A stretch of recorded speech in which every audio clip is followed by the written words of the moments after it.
साल 1983 आर्कियोलॉजिस्ट की एक टीम गुजरात के पास अरब सागर में कुछ एक्सप्लोर कर रही थी। 130 फीट की गहराई में जाने के बाद एक ऐसी चौंका देने वाली चीज देखी जिसने उन्हें हिला के रख दिया। बिना किसी देरी किए अपने बॉस को फ़ोन किया। जो भी समुद्र में दिखा वो सब बताया। बॉस भी सुनकर हक्का बक्का रह गया। आखिर समुद्र के अंदर उन्होंने ऐसा क्या देख लिया जिसने उन्हें हिला के रख दिया। जानने के लिए चलिए अरब सागर की उसी गहराई में। यह था एक समुद्र की गहराई में छुपा हुआ एक रहस्यमय शहर। समुद्र के नीचे यह शहर देखकर आर्कियोलॉजिस्ट भी हैरान रह गए। शहर कितना पुराना था वह पता करने के लिए वहां से कुछ सैंपल लाए गए।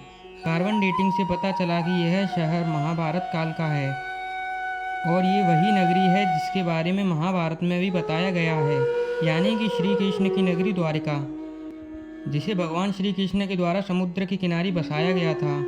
दरअसल भगवत महापुराण के अनुसार कंस का वध करने के बाद श्री कृष्ण संपूर्ण वंश के साथ मथुरा रहने लगे।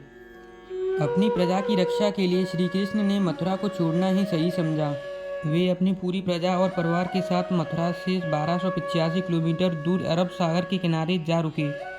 श्री कृष्ण ने विश्वकर्मा जी को समुद्र के ऊपर एक नगरी बनाने का आदेश दिया। विश्वकर्मा ने लगभग 150 किलोमीटर के दायरे में एक नगरी बना दी। ऊंची दीवार, बड़े गेट, बगीचे, तालाब और सोने के महल। नगरी काफ़ी सुंदर बनाकर तैयार कर दी और नगरी के बीच था श्री कृष्ण का महल, जो कि काफ़ी आलीशान था। द्वारका नगरी को बसाने के बाद श्री कृष्ण वापस मथुरा गए और जरासंध का वध कर दिया। इसके बाद श्री कृष्ण अपने परिवार के साथ खुशी खुशी रहने लगे।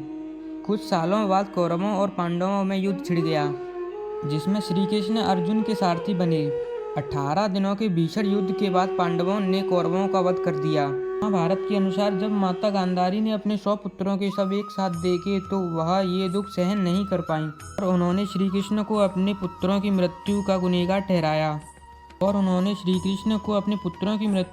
का गुनहगार ठहराते हुए श्राप दिया कि जैसे इस वंश का विनाश हुआ है वैसे ही तुम्हारे वंश का भी विनाश होगा।